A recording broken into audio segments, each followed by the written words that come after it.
October 28, 1995, the Palace in Auburn Hills, Michigan, home of the Detroit Pistons. Project 95 is back.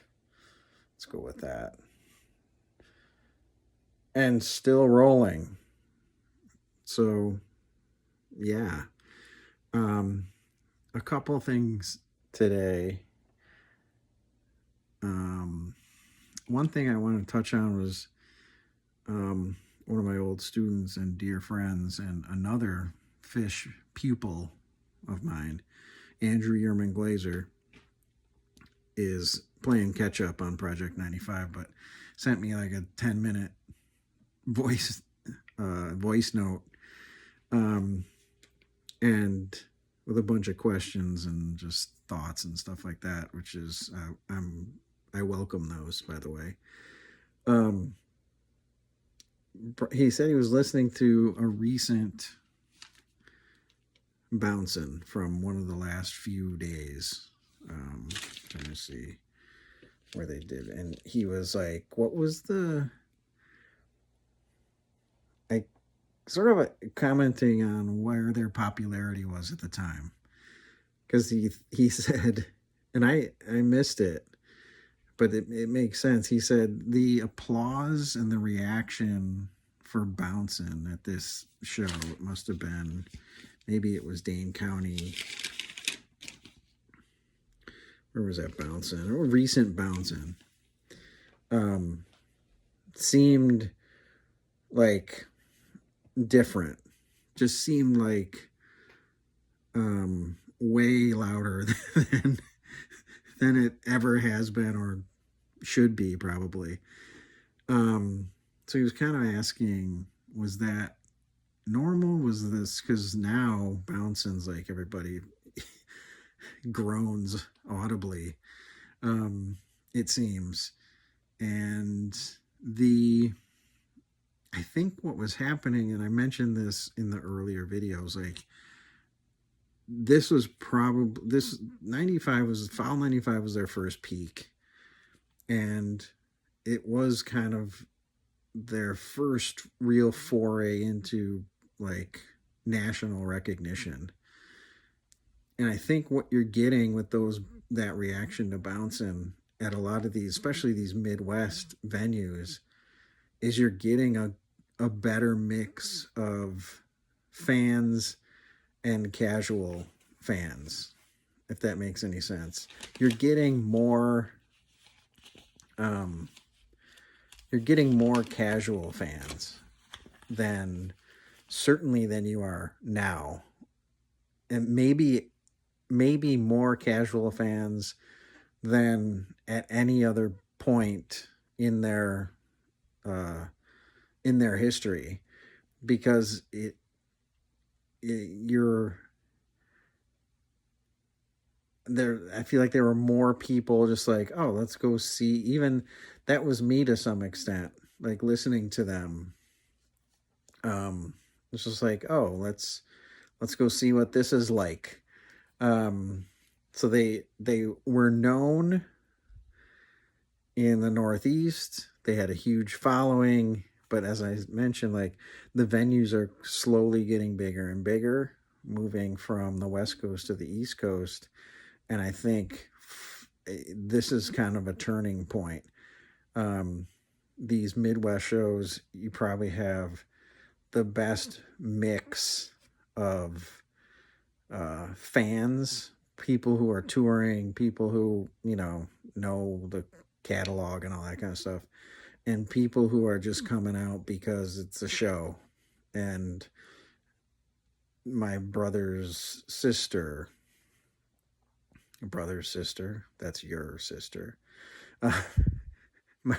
My friend's brother's uncle told me about him or heard about him, and they're going to these shows, and when they hear bouncing, when they hear sample, there's a reaction that you might not be used to for that song. That's my best guess on that.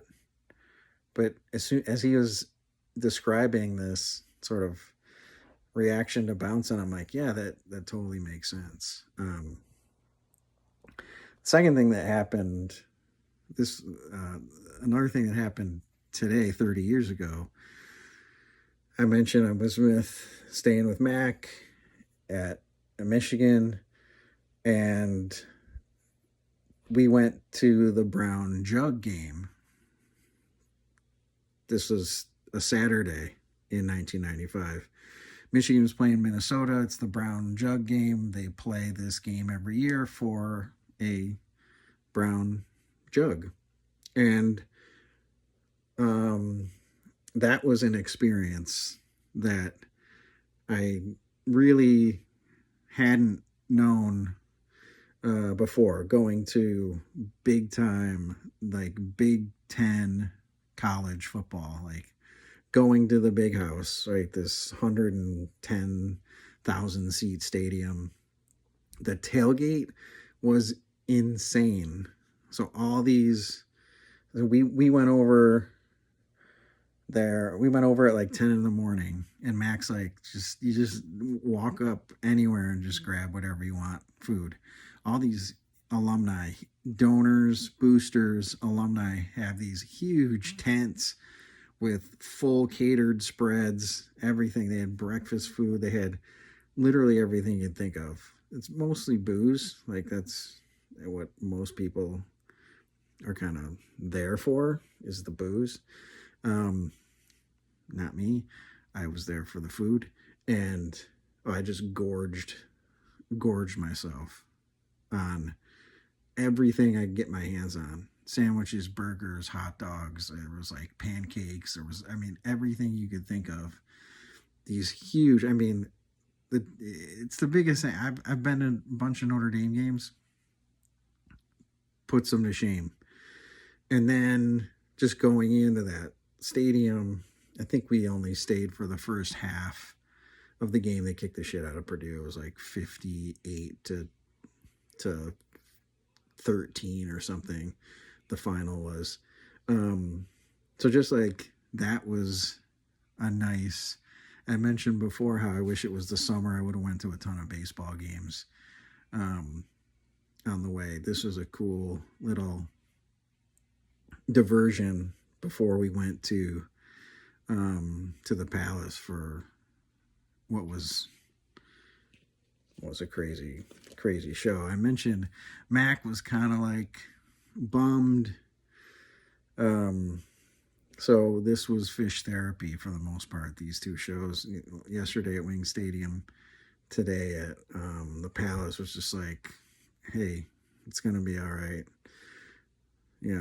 Just let the outro to Lizards wash over you, and everything's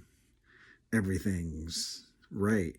So just hold tight. So going to that Michigan football game might have been the highlight of my day. I'm not gonna lie, it was a great show, but it might have been the highlight of my day. That day, at least. So if you're looking at my notes there, my notes have been kind of Midwestern, just bland, right? First set looks dead, even though I'm in the middle of this Lizards right now, and I'm like, as good as a version as I've ever heard. But nothing really jumps out at you in this first set. There's no tour firsts. There's no bust outs. It's pretty standard DC bag opener. They throw a Timber in there, Uncle Pen sample. Lizards is really nice in here. Billy Breeze, Acoustic Army, Caspian, and then one of those 95 Antelopes that should run for president, as I mentioned before.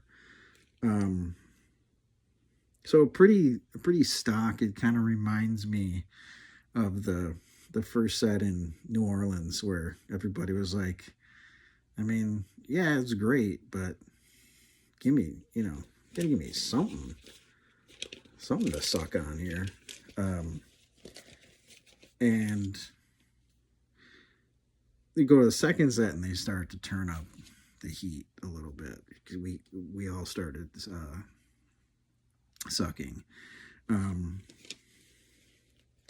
Just these, all those songs, and Romans mentioned this to me, or to the other day. These 95 stashes, these fall 95 stashes are just like steady, right? I feel that way about maize. I feel that way about antelope. I feel that way about possum.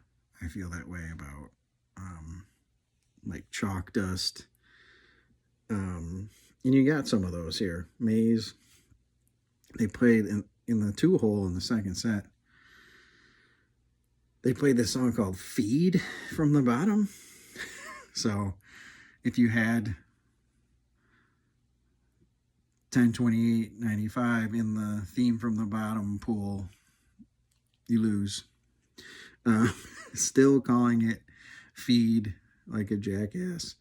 The YM was sort of, if listen to it, I listened to it like 5 times. Listen to Trey count off YM. He is so fired up to play this song. And it's to think that he would be quoted within less than 10 years later as saying, you know, when they were quitting, right, in 2004, he kind of made some flippant comment about how I don't want to play YEM for the rest of my life, like that. He said some bullshit like that to try to, I think, rationalize it for himself. And just that